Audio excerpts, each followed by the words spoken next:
Please turn with me in your Bibles to our scripture text tonight from Psalm 39. I would like to read all 13 verses of this psalm. Psalm 39. And tonight I'm going to be using the New International Version.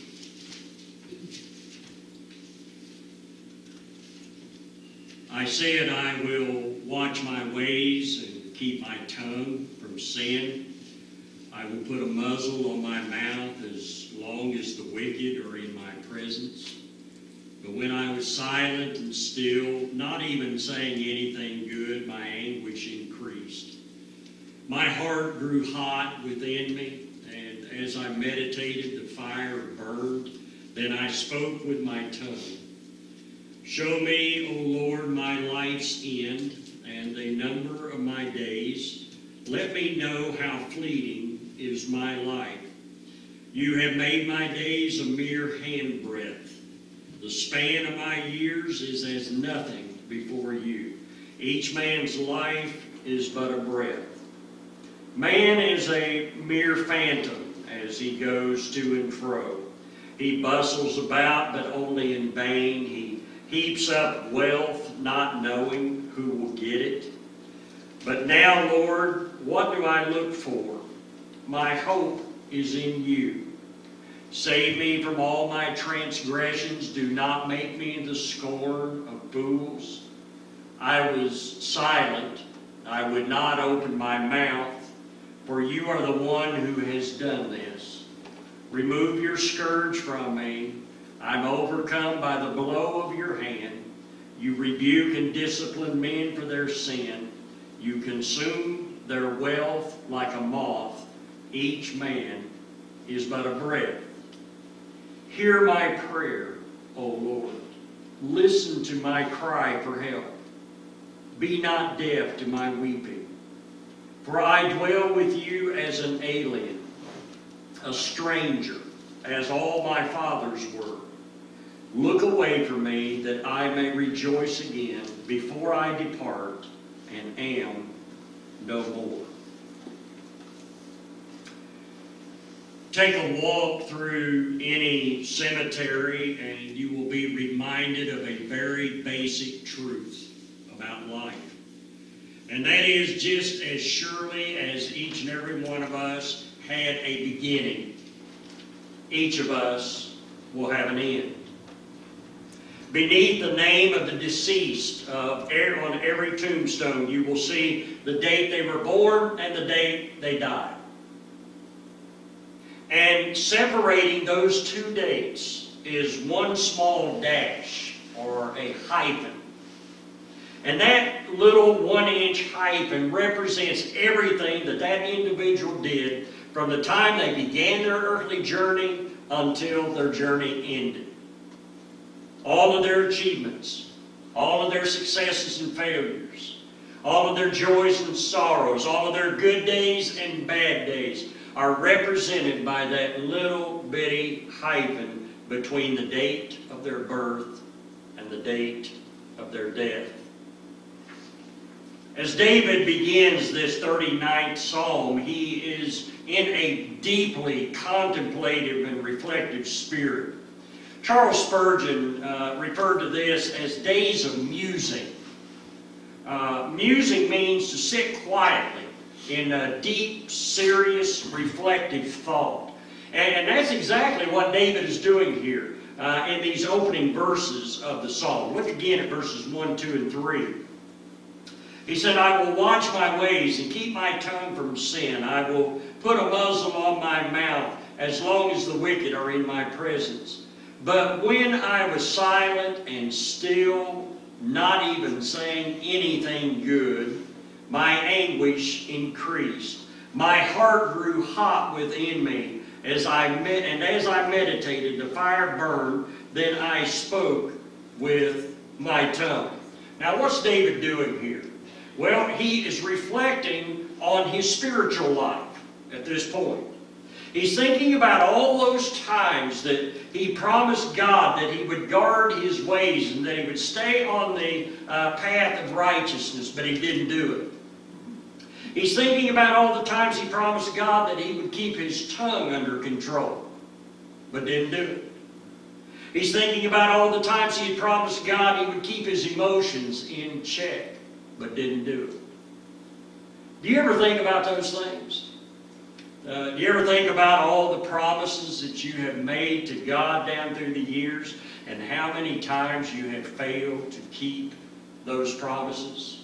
I know I certainly do.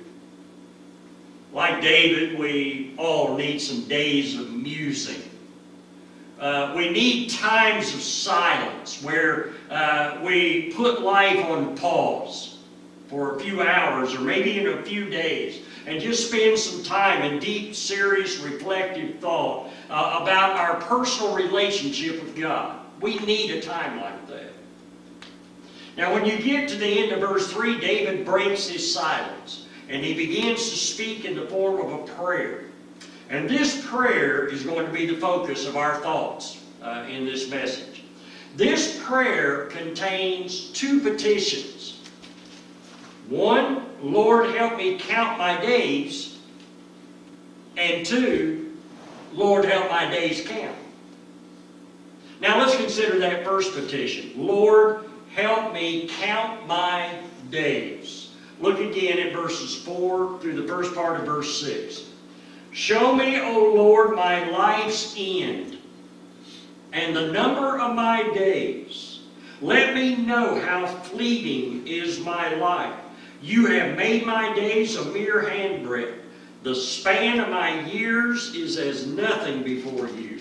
Each man's life is but a breath. And then the first part of verse 6 says, man is a mere phantom as he goes to and fro. Now, when you look closely at these verses that we just read, David is asking the Lord to help him count or help him measure life in three different dimensions. First of all, he is asking God to help him count his days in terms of their quickness. Verse 4, he said, show me, O Lord, my life's end and the number of my days. Let me know how fleeting my life is. Verse 5, each man's life is but a breath. Verse 11, each man is but a breath. Now when David prays, show me, O Lord, my life's end, he's not asking the Lord to reveal the exact day that he's going to die. He's not asking God to show him the exact day that his life will come to an end so he can know how to spend out the rest of his days. What David is asking is for the Lord to give him wisdom in light of life's brevity, to use whatever days he does have left wisely. Now look at the two ways which David describes the quickness of life. First of all, verse 4, he said life is fleeting. The word fleeting refers to something naturally that vanishes quickly, something that is momentary, something that is transient. And then in verse 11 he says life is but a breath. Think of like here on these cold winter mornings when you step outside and you blow your breath into the air. You can see your breath for just a second, can't you? But think how quickly that dissipates. It's like James describes it as a vapor that's here and then it's gone. That is how quickly life passes. It's fleeting. It's just like a breath. You know, when you think back to when you were a little boy or a little girl, and you think about the age that you are now, doesn't it seem like the journey from childhood to where you are now passed by so quickly? I'm going to be 65 in July, and I cannot believe how quickly I have gone from being a little boy to being a 65-year-old man. It passes quickly. It's just like a breath on a winter's morning. You blow the breath and soon it dissipates. It's gone. That is our life. You notice the second dimension of time David prays about.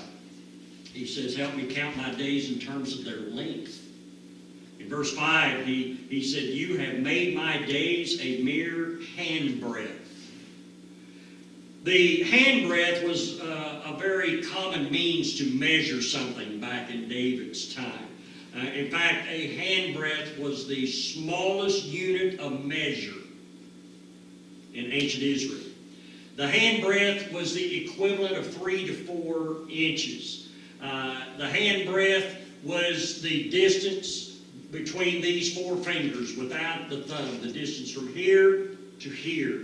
That was a handbreadth.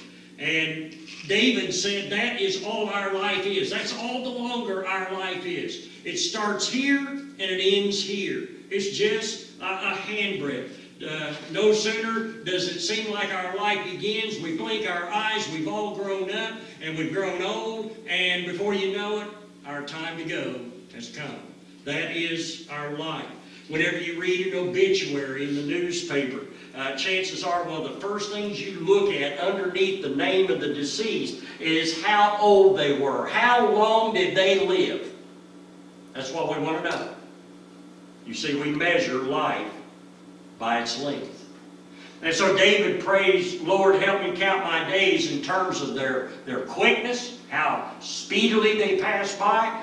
And he asked the Lord to help him know the length of his days. How long are they? How short are they? But then notice the third dimension of David that David prays about. And that is he asked the Lord to help him count his days in terms of eternity. Verse 5, he said, the span of my years is nothing before you.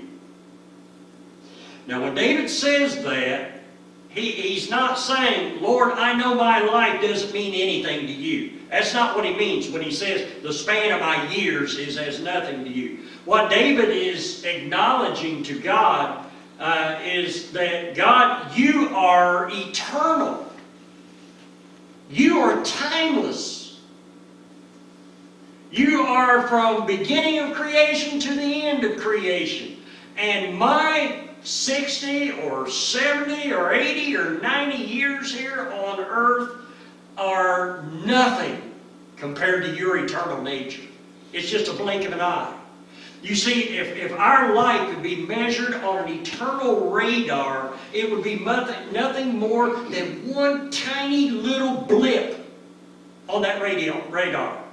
And that would be the beginning of our life and the end of our life. It just would be a blip, just like that. That is our life compared to eternity. And this is why we need to pray that God would help us to be soberly aware of just how quickly our days pass by, and to get a grasp on just how short our days really are here on earth in light of eternity. Lord, help me count my days. Well, after petitioning the Lord to help him count his days, David now prays the second petition. Lord, help my days count. Look again at verses 6 and 7. Man is a mere phantom as he goes to and fro. But he bustles about, but only in vain. He heaps up wealth, not knowing who will get it. But now, Lord, what do I look for? My hope is in you. That phrase, man is a mere phantom, is a peculiar statement, isn't it? Man is a mere phantom. A phantom refers to something that appears to be real, but is without any substance. And David is saying that's what our life here on earth is. You know, people rush through this life saving up all they can and spending and investing and accumulating stuff and more stuff. And for what? What's the meaning in that? You know, you stop and think about it. we spend our lives doing that, and then we just leave it behind for our kids and grandkids to fight over. And so David is saying when one spends his whole life just pursuing wealth and possessions, one day he will sadly realize when he dies that he wasn't the person he thought he was. You strip away his wealth, you strip away his possessions, and what do you got left? You got a phantom. You got something that looked real but wasn't. And when we do that, then our days on earth will have counted for nothing. And so David is praying, Lord, don't let me waste my life like that.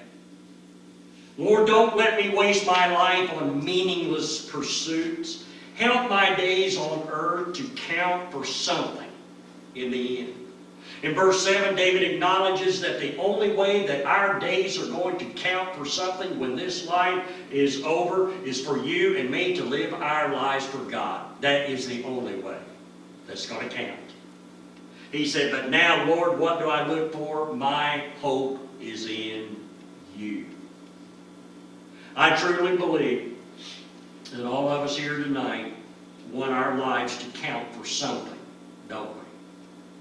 We all want the peace and the comfort of knowing that when we come to the end of our days here on earth, that we truly made a difference. And that what we did with our lives really mattered. But how do we do that? How can we make our remaining days on earth count? Here it is. Are you ready? Do good where you are. Do good where you are. If God gives you the opportunity to do a random act of kindness for someone, do it. If God gives you the opportunity to speak an encouraging word to someone who's going through a really tough time, do it. If God has blessed you with the financial means to help someone who is in need, do it. If God gives you the opportunity to speak to someone about Jesus Christ or to invite someone to church, do it. Stop waiting for a more convenient time. Stop letting days of your life go by and just do good where you are. Because none of us knows how much time we have left. John Wesley said it so eloquently. He said, do all the good you can by all the means you can, in all the ways you can, in all the places you can, at all the times you can, to all the people you can, as long as ever you can. Acts 10:38 tells us that while Jesus was here on earth, he went around doing good. And may we follow the example of our Master. May we make our remaining days here on earth count for something by doing good.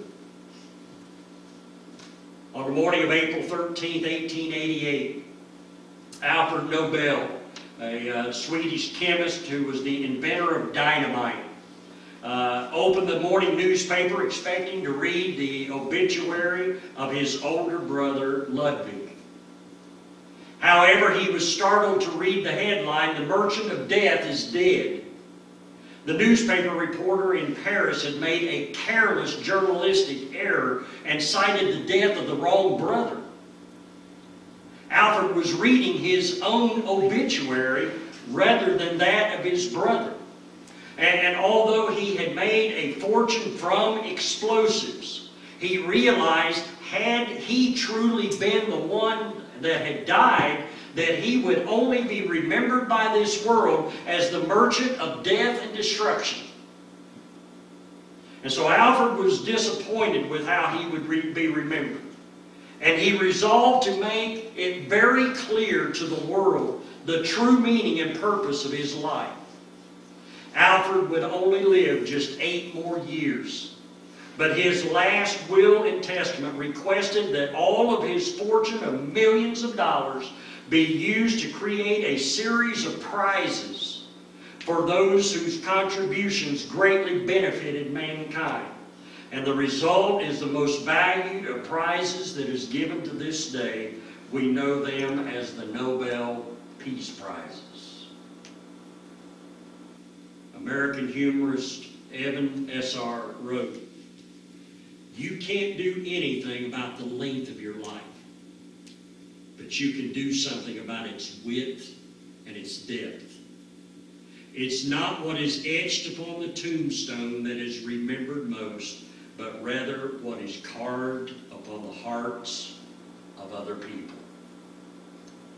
And so as we bring our study of this 39th Psalm to a close tonight, may our prayer be, Lord, help me to count my days, and help my days to count for you. We're going to sing our hymn of invitation. Hymn number 341. Let's be standing as we sing.